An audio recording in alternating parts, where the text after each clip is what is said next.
សួស្តីបងប្អូនទាំងអស់គ្នាថ្ងៃនេះមកយកគោដែលទៅតែទិញមកតែ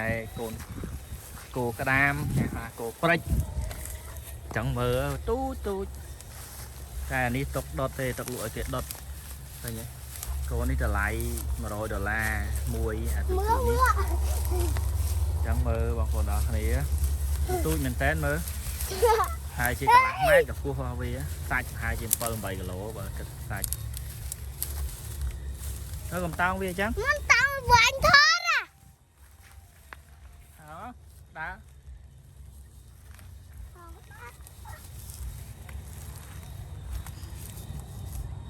ទៅយកជើងចេញពីជើងអត់ខ្លាចអីមើលថាឲ្យលែងវាសិនមេវាខាំឡោះមេចូលហ៎ហេមេមួយកូន3កូនភ្លោះ3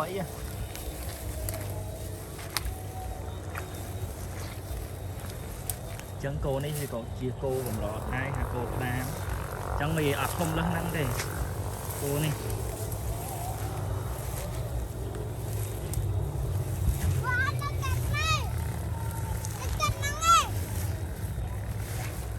ទៅវាដឹកវាយកទៅផ្ទះវិញយកចងចឹងគោនេះអត់សូវមានទេគោនេះភ្លោះ3តែវាទូចហេ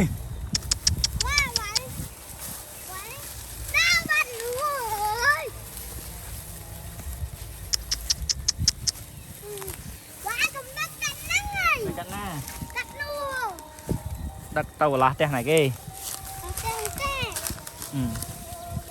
ដាញ់វាយកកូនគោភ្លោះ3ហើយមើលដូចកូនឆ្លុះលែងវាកាន់វាចឹងវាស្រឡាញ់ណាកូនគោនេះ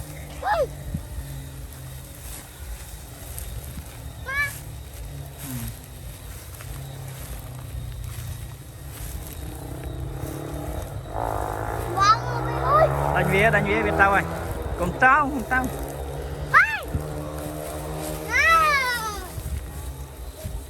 លែងមើលឃើញវាវាន់គ្នាហើយតាតោងនឹងវានេះហើយដាញ់វាលែងកាន់ហើយកាន់សិនកាន់កូនលែងវាចង់រៀងកាន់កូន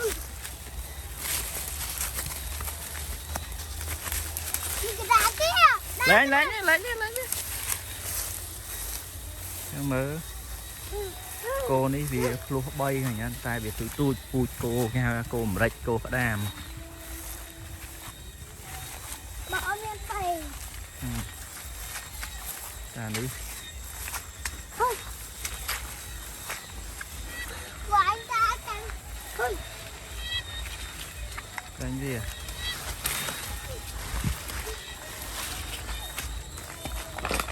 លែងវាចាំបងប្អូនប៉ុណ្ណឹងយើងនឹងអាប់តែវីដេអូក្រោយទៀត